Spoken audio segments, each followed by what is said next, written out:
Praise the Lord, y'all. Hello, how are you? Welcome. Yeah. So glad you could join us for our conversation. Yes. Is this the connections, the family, what is this?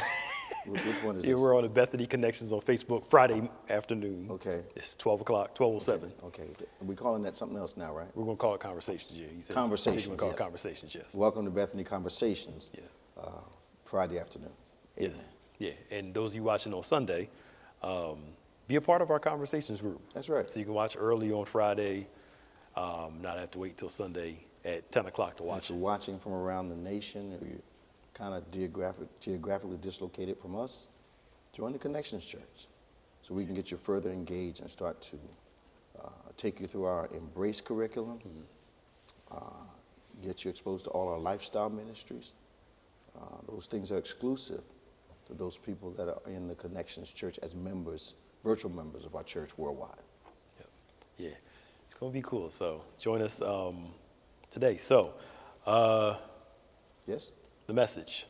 Yes. You remember it? Yeah. Okay. I got you. Yeah. Oh, if I don't remember, I hope you remember. Yeah, it's only been a few minutes, Right, so I still have it. Should be in there. Yeah. It's funny. Maya and I were actually taping something yesterday. Okay. It's going to air Monday, and we got on the conversation of how most people have business goals, Yeah. finance goals. Mm-hmm. But we lack in the area of character goals. Absolutely. You never really hear that. Well, successful people talk about it, but most average people don't have a written statement or a vision statement of what type of person they want to be. So what conclusion did you all draw from that? That my belief Okay. is that we oftentimes use money, success, career to compensate for character flaws. So that was your way of saying that many times we become comfortable with our character, which is why we don't set goals for it? Yes. We don't feel the need Absolutely. I to think you're grow right. in the area. I think you're right. So we make a whole lot of money, nothing wrong with that. Get great jobs, have all these things, but we're still empty individuals or the same person we were. Well, because part of that is we are in danger of pursuing friendships that may challenge us to make more money, may challenge us to play a better game of basketball, challenge us to play better video games. But how many people do we have in our lives to challenge our character? And who we've given permission to speak to our character? Yes. Yes. That's an issue for us. Absolutely. You know, so we're good telling each other where to go for the best dinner in town. But do we tell each other where to go to get the best us? Right. Right. Okay. And because the sermon's on transformation. Right. And when you were teaching on it, that's the Yep. and the Bible talks a lot about transformation. Absolutely. Individual character change and the whole piece. But people write vision boards. Nothing wrong with all that stuff. But we very rarely put up there the men's thing you put up. Who you are today. That's right. Who you want to be later. Yeah. And we're never really taught how to overall How to pursue us. How to pursue that. Yeah. I think that what I've seen, I think if you don't intentionally surround yourself with people that love you, you love them, and you trust them, that they're going to speak into your life, not based on insecurities, not based on jealousies or envies, but actually want to see you better. Yep. Understanding that strength of character will carry us long after the strength of resources. Yes. Yes.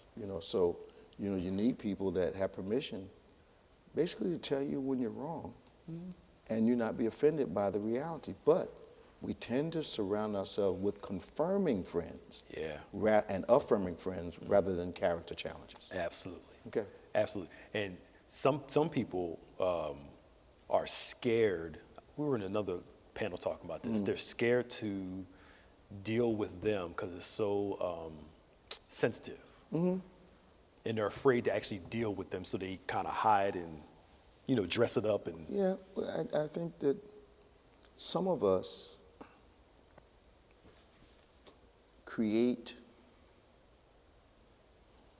relationship atmospheres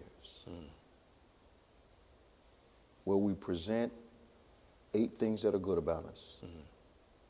But if you want to be friends with me, you have to avoid talking about Yeah. these one or two things. I know national pastors whose staffs, whose associates know not to bring up something negative unless they bring it up. Okay. If they bring it up, you can broach the subject. But even then, Yeah. you can't take the conversation past the A subject that they've presented. Okay.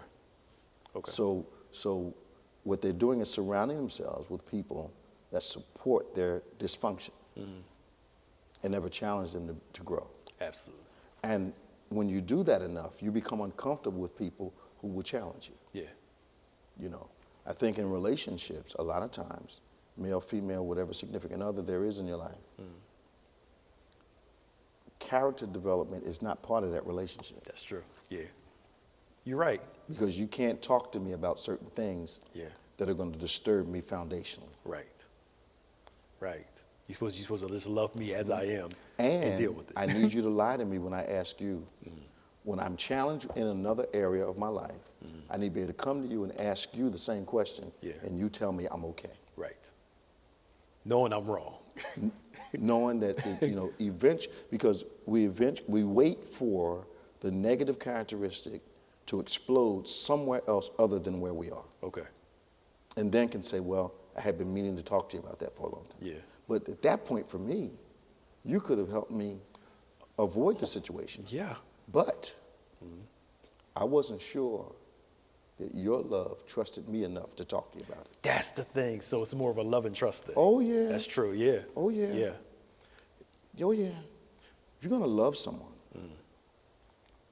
part of the reason that we hide our histories from people, and I'm not saying you got to, disclose everything that ever happened to you, but you can't hide things that are asked. Right. Yes. Or hide things that you know have created issues in your life that are going to create issues in the relationship. Yeah. And issues in the relationship occur, and you have no explanation for it. Not because you don't know, but because you don't want to talk about it. Right.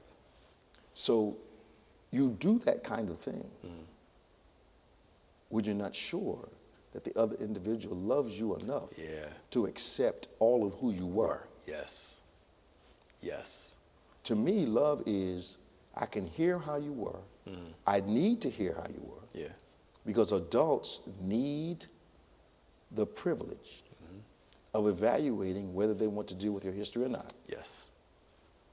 I need to know that your love for me is strong enough to accept who I was before I was transformed. Yes. Yes. But don't ask me to accept something that's going to cause a daily problem in our lives. Right. Right. Okay. So true. Okay. And for most of us, I don't know about you, a lot of sessions I have with people, they act like they didn't know some of that information. No, they know. And they went in with that information. They know. That damaging stuff you just talked about. They know. And then wonder why they saw the person do it to everybody else and never thought they would do it to them. Exactly. But people are on their best behavior before you marry them. Yeah, that's true. They are. Yeah. And in the impressive stage, if they're acting crazy, something's wrong with that. Right, yep. If they stupid before, yeah, there's a problem with that. Absolutely. Absolutely. Because one of the things that it kind of, I wouldn't say it surprised me some. Okay. Is that the more I meet highly successful people and the more I get to know them, the more shocked I am, because I thought in my naivete that if you reach this level of status, that we all got flaws. I'm not saying the person has to be perfect. Yeah, no. But you would think that a person that reached this status wouldn't be so insecure, so angry, so damaged, so... That would be nice, wouldn't it? Yeah, because it looks like they got it going on because of this great success. And you're like, wow. Because the environment in which they have excelled, if it's a corporate environment, they've learned how to suppress those career-damaging emotions and responses. If it's their own business, the employees have to adjust to them. And they don't allow this negativity that they have, this dysfunction, to interact with their customers. Okay. So the customer doesn't know the real individual. The employees do, but the employees want to keep the jobs. Right. Right. That is so true. Yes, sir. And it's like you look at a celebrity when something happens in a relationship with them, like how could you do that to that person? My thought is we get the person that the media shows us. We're not going home to live with that individual and got to deal with them on a daily basis. We have a relationship with the filter, not the individual. Right. Right. And that outer man that we've created is our filter for the world. Yeah. So people deal with that and rarely do they find out who we are. Yeah. So there's this issue of, do you really know me? Yes. Yep. Because you may have a relationship or a transaction going on with my filter that I've created, Right. and which makes me acceptable. Yes. But again, I'm going back to the fact, some people think I've got to hide this stuff because if you really knew me, you wouldn't love me. Right. The problem is it's a time bomb. Yes, it is, because it comes out. Yeah, the pressure of a relationship. Relationships are designed to uncover you. Yes. Relationships are built to reveal the inner you. Yes. Yes. In your relationship with God, same way. All day long. What's that song? The closer I get to you, the more you make me Yeah, sing. yeah. And the closer you get to him, the more he starts to show you. Because the biblical principle, and you talked about this, I think, with Moses and somebody else, our gift progresses faster than our character. Oh, yeah. You know, our gift, we can flow on our gift. I hate to use the word perfected because you never really perfect it, but you're almost there. But our character seems to be dragging behind, and I think that's why we see so many biblical characters. Moses putting his hands up, sea goes away, strikes the rock, water comes out, calls down this, does all this stuff, and in that, you said that pressure situation. Yeah, man. Instead of speaking to the rock, his character gets in the way. Here comes the Moses underneath the Egyptian. Yes. Yeah. David fighting Goliath. Yep. Ruling the kingdom. Phenomenal. Does all this stuff. Phenomenal. A little thing, a situation of Bathsheba, and then him doing a census one day, and God says, bruh, you're a great king, but your character is getting in the way, and that's all of us. One of the things I didn't get to that I'm hoping not to forget is that, you know, Saul gets anointed, chosen. Saul then hides behind the stuff in his life. God sends someone to fetch him out. Yeah. Saul starts to achieve victories. And then Saul gets drunk on victory Yeah. and starts to decide which part of God's will. He likes the will that gives him what he desires, which is victory. Yeah.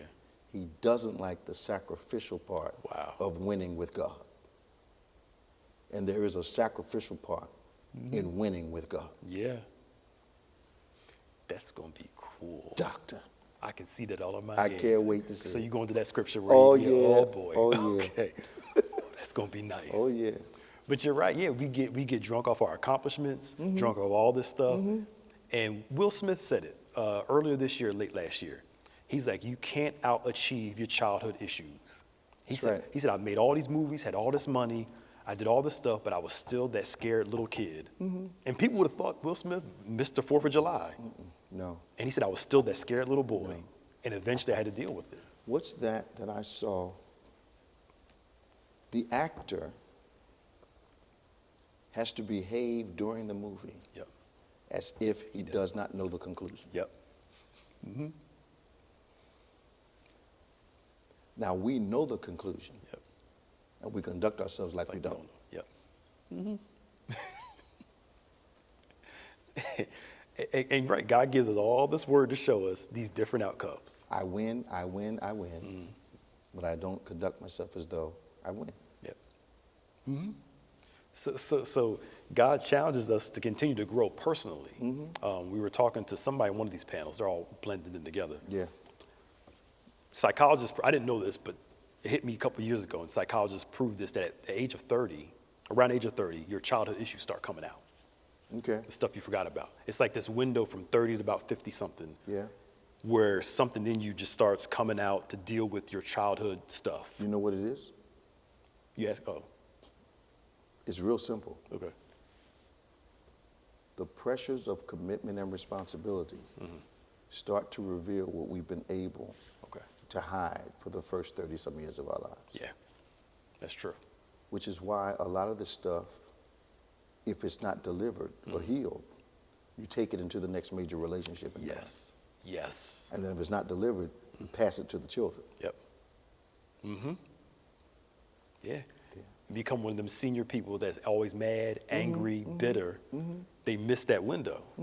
And somebody was a member here was saying, well, you know, I'm in their 20s. Well, I'm feeling that now. I said, the difference is you're in a place where every Sunday, Wednesday, and lesson, your character is being challenged all the time.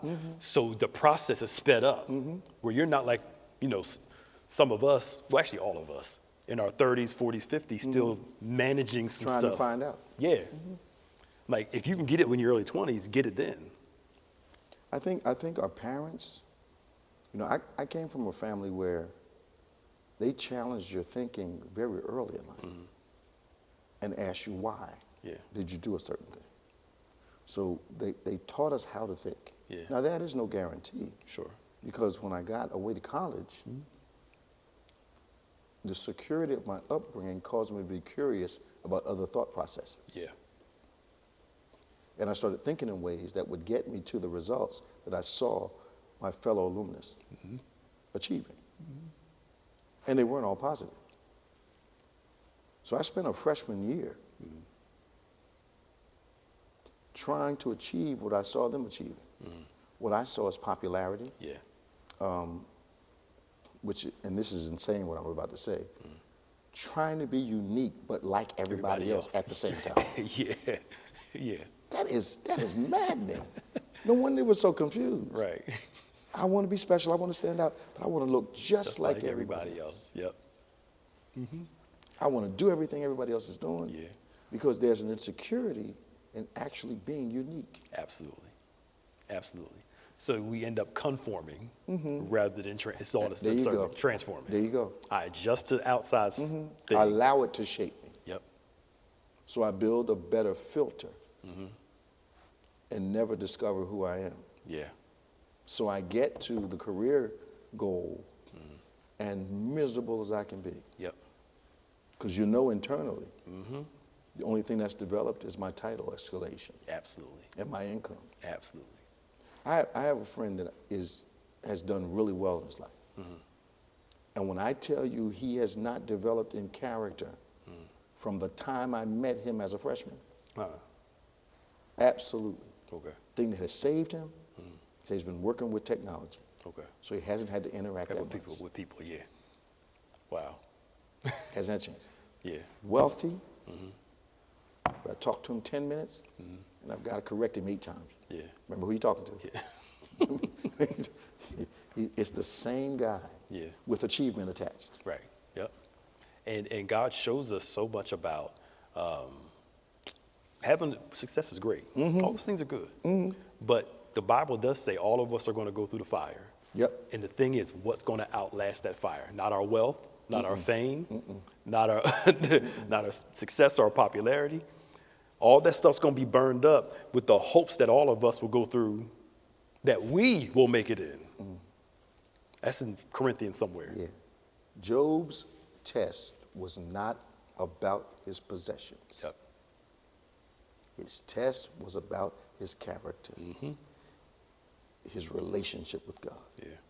And Job passed that test. Yep. Yeah. It was a character thing. Yeah, and God will consistently test your character. Well, we understand. Isn't that what a trial is all about? Yep. Yep, to test your character. Are you that same super saved person when things are going well when you go through this hardship? I had a conversation with a person yesterday, going through right now, and they thought they were being mature until I started talking to them. Okay. And then all of a sudden it was, I hear you. Yeah. You know, because I don't know. Yeah, I know. But your spiritual maturity, to me, your spiritual maturity, you speak in tongues, you praise, do all this stuff, all that's cool. But the Bible shows us spiritual maturity is more in character and how we act Absolutely. than how all the gesticular stuff that we do in church. Because the gift is perfect. Now, God does give you the leeway in how it is expressed. But sometimes we can express that thing in a way that detracts from the gift that we have. Yeah. Because a lot of times we make a gift personal in this sense. We want the gift to build reputation, Yeah. not try to build our character to match the weight of the gift. Right. Right. Do you have questions? Jeez. Yeah. She's looking at these guys who are just running their mouths. Go ahead. Sorry. How do you break those generational chains of self-doubt? More importantly, how do we not pass them on to our children?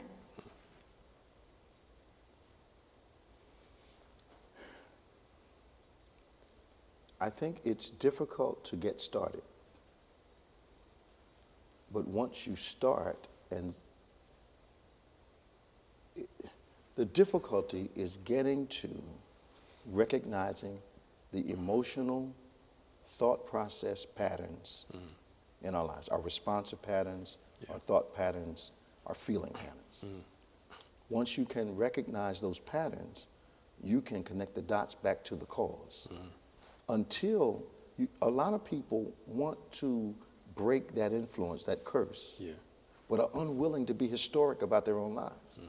You can't break it unless you're willing to recognize source and speak, if you will, to the source.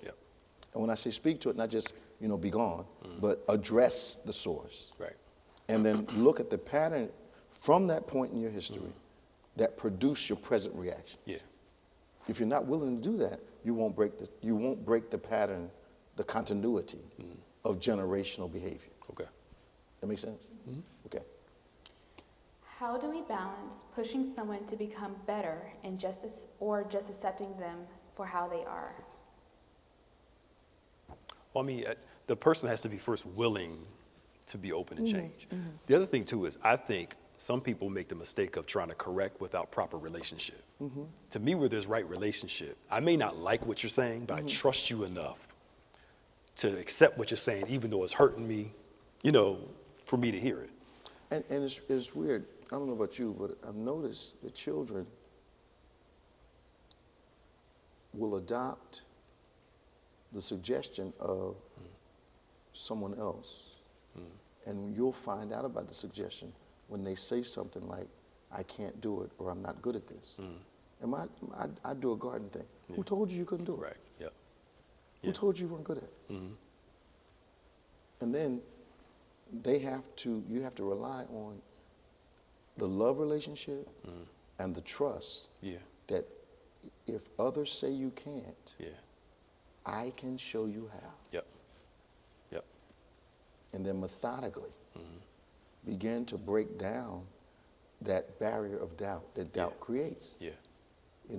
What's that thing Proverbs says? Like an offended person is like a castle. And like bars on a window. That offense cannot be really addressed until you show me that you love me. And I trust you enough to allow you into that place of doubt and fear. Absolutely. And I think the other part of the question was, what do you do to leave the person alone? So, a person that's unwilling to change, you can't force them into change. No. You'll waste your time. And I think you're right. I think I've had to not abandon, but take my hand off people. Because I realized that sometimes you're trying to change a person, and you facilitate the change, and you want more for them than they want for themselves at the time. Right. And unfortunately, human beings have to go through pig pen situations for a length of time that would seem like an eternity to someone else. They have to go through these pig pen situations before they come to themselves. When they come to themselves and realize, you know what, I can still hear Pastor Nick's head in my voice in my head. I can still hear Bishop's voice in my head. Let me go back to that. And what used to bother me, I used to resent people calling me for help that I hadn't heard from in years. Because my first thing is, why aren't you talking to your present pastor? Yep. Well, I don't have one. Why? I couldn't find one like you. Then what took you so long? To come. Yeah. What is that? Pride. Pride. Yeah. Yep. They can't come back and admit they were wrong. Yeah. Pride has to take a hit before you get help. Mm-hmm. Yeah. Yeah. And leadership question for you on this one, because I've heard you say on a couple of occasions, you'll wait until the person's ready to have a conversation. Like you want to talk about it, but you know it's not there. And you said good leaders see everything but correct a little. Yeah, overlook a lot. Overlook a lot, yeah. So can you go into explanation of knowing when to put your hand on, when to take your hand off and kind of let the person go through Yeah. some experiences? If I'm offering advice and I know I have the answer because it comes from here, and the person is giving me 12 reasons for why they think they need to do something else, I'll simply say okay. Yeah, okay. And some people don't want you to say okay, because okay says to them you don't care. Right. But if you're showing me you don't want my help, then it's fruitless for me to continue to force myself upon you. Right. So I just say okay. And what they want eventually, what I've found in my sessions over the years, they actually want you to come around to their way of thinking. Yeah. But I think, but I think, but I think, but I think, but I think, but I think, but I think. Yeah. And I just wait now and say, okay, well, what do you mean by that? You've come up with your own answers. Evidently you don't need one from me. Yeah. I'm glad you came to see me. Yeah. Yeah, I believe that. Because you're sowing seed Yep. in bad ground. Absolutely. Okay. Shouldn't we try to strike a balance between being brutally honest versus being a sycophant? I think that concept of brutal honesty is an incorrect application of help. The whole point of counseling is not an execution. Yep. It may require some wounding, but not fatally. Yeah. You know, people don't get that. You know, that keeping it 100 thing Yeah. is an excuse to be insensitive. Absolutely. Okay. And I know that's going to get me some letters and stuff, but Yeah. that keeping it 100 is an excuse Absolutely. not to think about what you're going to say, A, and how it's going to land, Yep. B. Yep. Okay. They say grace and truth go together. You can tell the truth with grace. But you know what's crazy? The people that love to keep it 100 don't like it when people keep it 100 Oh, with them. no. And I think if you're sensitive to a thing, it ought to give you sensitivity for the thing. Yes. Yes. Okay. I know we are made in the image of God, but sometimes I feel like I am just not living up to his standards. How do I get over the guilt of feeling like I am failing God? Stop doing the stuff that makes you feel guilty. Ain't no deep answer. You know, just I think sometimes we're surprised when we're convicted. When God reminds us what's right, I think we feel condemned when he's just trying to encourage us. Yeah. Yeah. I love you, so I'm going to help you. Yeah. You don't have to work for his love. He already got it. It's just he corrects you so you can be better.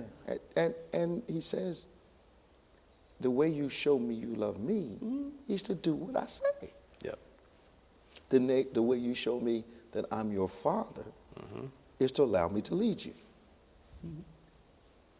They are the sons of God. Yeah. Okay. Yeah. Can you talk a little bit about how to find the right people to support us, someone who won't take advantage of our insecurities?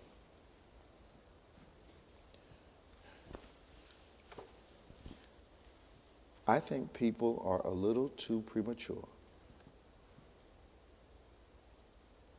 revealing all of themselves too early in relationship. Now, I don't know if you've ever run into this, but I've talked to people who've told me they do relationship things because they want the person to know they're interested. And then find out that the person had another agenda. But they find out sometimes months, sometimes years later, that the sheer fact of revealing all of yourself immediately before any relationship or trust was developed Yeah. made the person cautious. Yeah. I saw this thing where Getty, when he was going to hire someone, would take them out to dinner. And this falls into every conversation being an interview. And his number one indicator of whether he would hire was whether the person salted their food before they tasted it. He said, if you'll do that without tasting it, what kind of decisions are you going to make in my company? Not more careful about what you put in your body. And he would go through the dinner.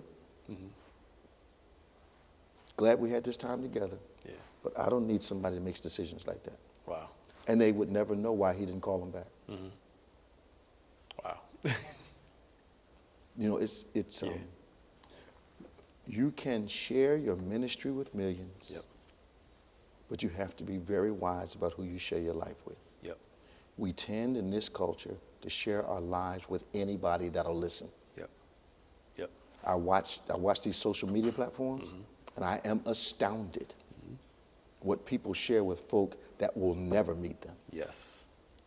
Yes. I'm astounded. It's their life.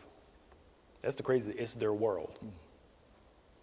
And it's got to be doing something to their psyche, because some of them that are popular, they do it to get more followers, more attention, more money.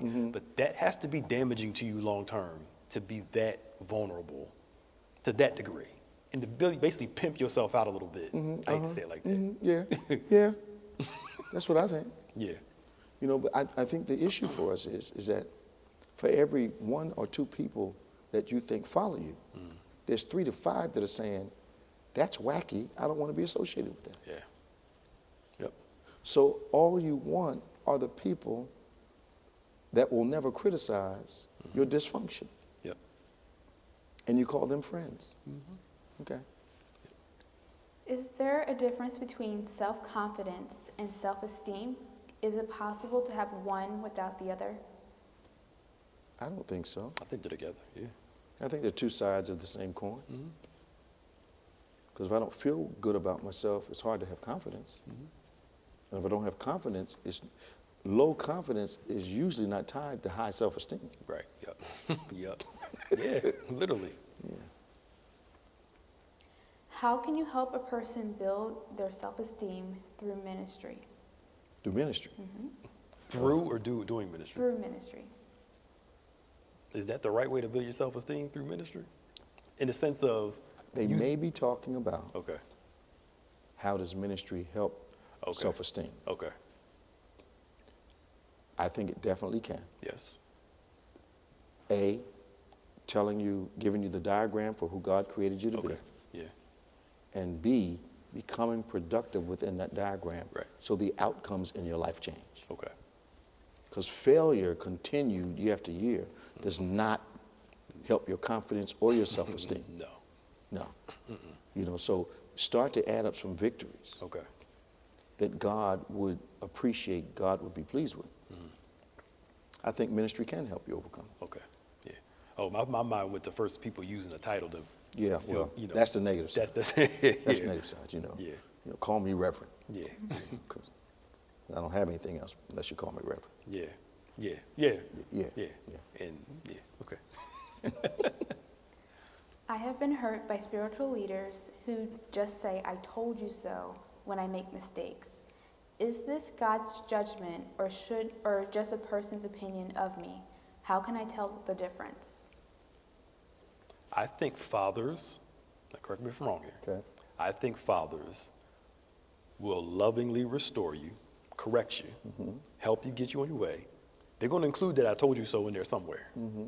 But there's a certain care to it Okay. that a father has versus a mentor and a regular pastor does. Okay. That's from my experience. Okay. You know what I'm saying? But let's talk about the responsibility in that transaction. Okay. Because what I told you so implies Yeah. is that that person was given Yeah. advice Yeah, and told you. decided to do their own thing. Yeah. So if there is no responsiveness to the voices that have been applied, assigned to your life to help you, and you have to keep coming back and they're saying, why did you do that? I told you not to do it. Yeah. There's a responsibility in the relationship Right. to do as you are instructed. Agreed. Agreed. But if you don't do it, then you're going to feel upset because the person says, I I told told you. Now watch what happens. If you've done that a dozen times, you'll find the grace for the conversation diminishes. Start shit. Yep. Yep. And you don't get, well, why did you do it? Because you've given that excuse 10 times. Yes. What were you thinking? You've given that excuse 10 times. So now they say, well, I told you so. Yeah. Yeah. Because you're not responding to anything else. So both of those, but there's a responsibility in a mentoring or fathering situation. Yeah. Yeah. Yeah. Change is often voluntary, but can also be involuntary. How do we adjust our response to involuntary change without losing who we are? Well, yeah. Okay. Here's the thing. All change does not change me. So I've got to know who I am and establish an identity in Christ Jesus so that the seasons don't alter my character or my identity. Yeah. A lot of times when we're not sure of who we are, we'll respond to cultural suggestion. Okay. And if you're not careful, that means the culture suggests a new identity every 45 or 60 days. And if you're not settled in who you are, you'll chase those suggested identities all year long. Yeah. You know, you'll watch certain programs and they'll tell you, you ought to be thinking this, and they'll start. Then next month, you know, it's like fashion. Right. You ought to be wearing this, you ought to be wearing that, and we try to pursue those identities. And you broke. Yeah, and you've got a bunch of stuff that's out of season that you can't wear again because the suggestions were not eternal, they were temporary. Yes, sir. Yep. Okay. Does self-confidence always lead to success? No.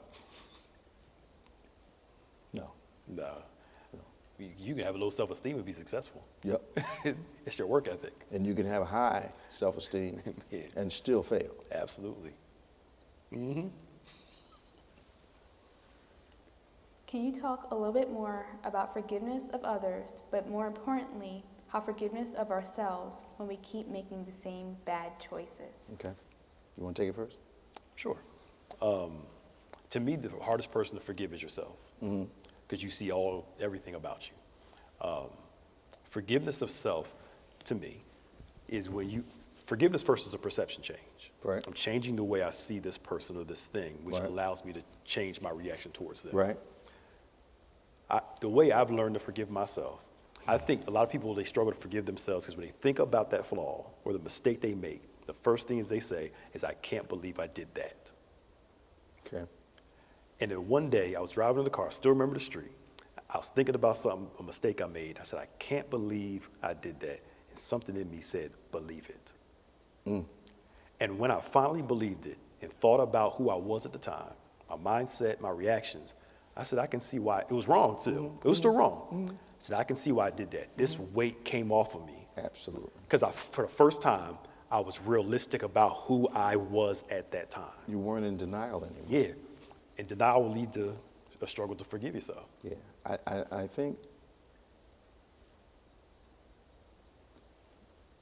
not connecting the dots as to why something is happening continually. Now, if it's a once-in-a-lifetime incident, it may be harder to discover the cause. Right. But if it's something repetitive, Yeah. here's what happens. There's some compensation in the mistake that you are receiving, which causes you to pursue the same thing. Yeah. Whether it's acceptance, whether it's momentary feeling like you're loved, Yeah. but something in the transaction is compensating you. Okay. You know, you've counseled abused people. I've counseled abused people. Yeah. One of the questions I ask is, why do you stay? And once I get to what the compensation is, and usually when they see it, Yeah. you know, one lady I remember distinctly, she said it was a promise I made to myself Okay. that I wouldn't come from a broken family. Okay. So she took the abuse because of that promise. Yeah.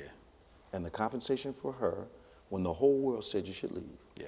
was that she was able to say to herself and say to her friend, she had a nuclear family. Wow. Wow. That was the compensation. That's deep, but it makes sense though. Oh, yeah.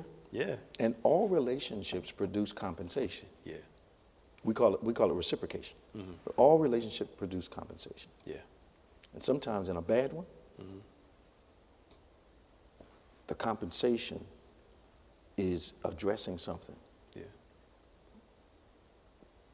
that doesn't even make sense to the individuals. Yeah. Yes. Illogical. Yeah, Yep. that's why it's emotional. Yep. Yeah. Yeah. Our continuous sins or something that's. You know, so someone will leave a good relationship for a bad person and stay in a bad relationship because of the compensation. Yep. That's true. On that note, we are out of time. Are we? Yes. Well, real quick, just Yeah, she's got another question too. you want to do one real quick? We'll do one more. Go ahead. How do you position yourself for change? Got to think first. Yeah. There is no change without a change in thought process. Yep. None. How do I get to a new thought process?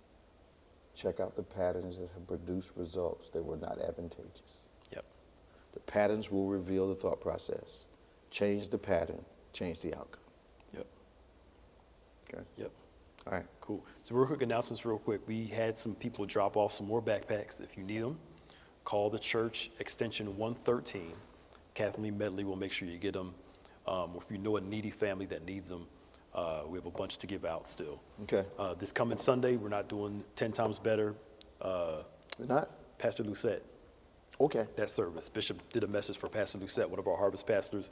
It's going to be streamed on both of the church and his. Yes. Or it's going to be So we're going to cross-pollinate? we're going to cross, Okay, yeah, okay. cross it, and we're going to stream it on hers and on ours. Okay. So you can watch that service at 6 o'clock. That's cool. We'll watch it, share it, Yeah. and do all that good And stuff. then we'll be in AC AC at for an outdoor service at 4. 4 o'clock, yes. Yeah. At what's the name of the church? Pastor John Howard Sr. Yes. at 4 o'clock. We'll put it up. Hope. Hope Church in Atlantic City Yeah. on Sunday at 4 o'clock. Yeah. And Outdoors. Outdoor service. In your cars. In your car, yes, in your cars.